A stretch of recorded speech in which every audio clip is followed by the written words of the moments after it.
Hello les amis, donc aujourd'hui nous allons faire une vidéo concernant le Pilates. Qu'est-ce que c'est?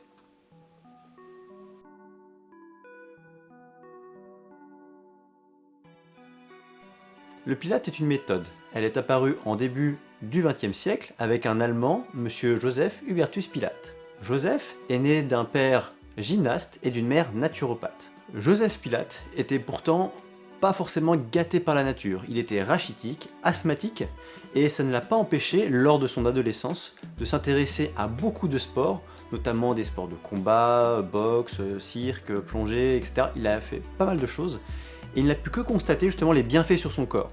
De ce fait, il s'est rendu curieux et alla chercher même un peu les mouvements d'étirement des animaux, il a analysé beaucoup de choses, l'anatomie, il s'est intéressé au corps humain, et notamment s'est intéressé un peu sur les méthodes orientales comme le yoga. À partir de ce moment, il commença à arpenter l'adage « un esprit sain dans un corps sain ». D'ailleurs, il appela sa méthode « contrologie », car il aimait savoir que nous ayons le contrôle sur le corps, par exemple savoir contracter, isoler, ressentir un muscle par la seule force de sa pensée. Monsieur Pilates a été justement prisonnier de guerre en Angleterre durant la Première Guerre mondiale. Or, pendant son incarcération, il a essayé de faire avec les détenus qui étaient avec lui, justement cette méthode. Et il s'avère que, avec la grippe qui a couru en 1919, la plupart des personnes qui ont pratiqué sa méthode ont survécu. Et justement, lors de cette incarcération, il a été déplacé pour aider les personnes en difficulté, post-thérapie on va dire, pour la rééducation. Il a utilisé des ressorts qui étaient justement dans les lits afin de produire une résistance et de pouvoir faire des exercices. En 1926, Monsieur Pilates traversera l'Atlantique afin de s'installer sur New York. Dans New York même, l'immeuble dans lequel il louera le studio, il y a également une école de danse. C'est pour ça qu'il sera rapidement reconnu par les écoles de danse grâce à sa méthode qui a eu des effets spectaculaires, et aussi dans le milieu artistique plus tard. Et pour finir un peu l'histoire, c'est que Joseph Pilates est mort en 1967. La méthode a été très peu diffusée de son vivant en fait. C'est plus par les élèves qu'il a eus que la méthode s'est un peu plus propagée. D'abord aux États-Unis ou tous les pays anglophones, Canada, et a traversé l'Atlantique vraiment très tardivement. D'ailleurs, si vous voulez avoir un peu plus de précision sur l'histoire du Pilates, je vous conseille l'encyclopédie du Pilates des éditions Flammarion, et c'est vraiment génial.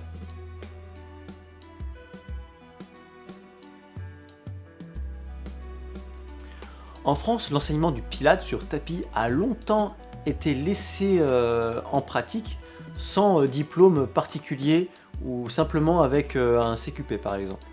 En revanche, pour les machines, il faut absolument avoir un BPJEPS, minima avec la nouvelle dénomination, un BPJEPS HM, haltérophilie et musculation, afin de pouvoir garantir la sécurité et rester dans un cadre légal dans la pratique du Pilates. Depuis 2012, le Pilates est fédéré par la FPMP, la Fédération des professionnels de la méthode Pilates. Malgré tout, la FPMP n'a pas de figure d'autorité. Nous pouvons avoir des formations qui peuvent faire un week-end pour être professeur de Pilates. Autant on peut voir aussi des écoles plus affiliées et nous avons un cursus qui peut aller sur 1 voire 2 années, donc beaucoup plus exigeant. Donc bien sûr, ce qui induit que le niveau des professeurs que vous pouvez voir circuler dans le marché, on va dire, va être complètement différent d'une personne à l'autre. Pour mon cas personnel, j'ai été formé en 4 jours, donc 28 heures de formation. Après, c'est que j'avais quand même mon cursus de BPJEPS AGFF mention D, car c'était juste avant la mention HM actuellement, en fait, c'est un équivalent. Et j'avais quand même des notions d'anatomie et de biomécanique afin de pouvoir commencer cette formation quand même en bonne et due forme, on va dire.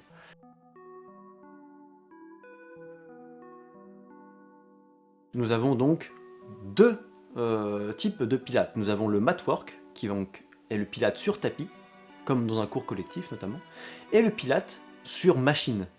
Pour ma part, moi je m'occupe seulement du mat work. J'ai suivi donc le mat work 1, avec des modules post-thérapie, femmes enceintes et seniors, et suivi le mat work 2, que je n'ai pas encore validé car il faut une validation pour pouvoir l'acquérir. Mais concentrons-nous sur le mat work.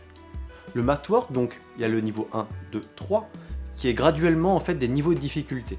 Le 1 étant le début, le 3 le plus dur.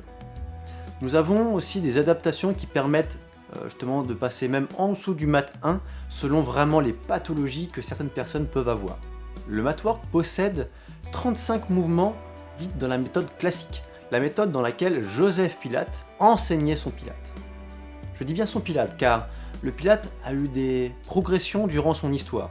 Il a évolué et bien heureusement car les méthodes et les connaissances ont aussi, elles, évolué. Mais on peut très bien avoir aussi du petit matériel. Vous allez avoir foam roller, anneau Pilate, toning ball, qu'est-ce qu'on a d'autre ? On a les bandes élastiques. Vous avez aussi d'autres accessoires mais elles sont plus spécifiques et ça peut dépendre des fois du professeur. Tout simplement. Mais ça vient vraiment agrémenter. Soit ça peut être une aide pour justement se placer ou pour la nuque par exemple, selon les postures que vous pouvez avoir avec le ballon paille. Vous pouvez avoir justement des difficultés supplémentaires dont le foam roller peut vous aider. Donc le foam roller, c'est ce fameux rouleau de mousse qu'on va mettre justement dans le dos principalement pour travailler un peu son équilibre et sa proprioception. Pour les machines, on va avoir le réformeur, le Cadillac, l'arc-barrel, je ne sais pas s'il peut être considéré comme machine. L'arc-barrel, le spine corrector, le stability chair, il y a plein de petits accessoires aussi, il y a le foot corrector, je crois, il y a un truc comme ça. Mais après on est vraiment sur quelque chose de plus spécifique, et encore une fois je vous renvoie à l'encyclopédie du Pilate, qui explique encore ça très bien.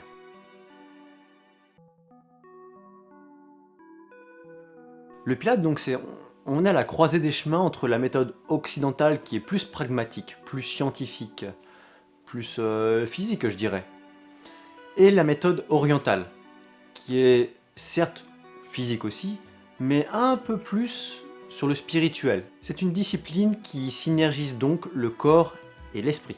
On va reconnecter avec son corps, on oublie un peu toutes les sonnettes que le corps peut justement tirer depuis un moment, et on va donc les réentendre, les réécouter, afin de pouvoir agir sur ces points, et on va se focaliser sur tous les points, entre guillemets, d'une bonne posture.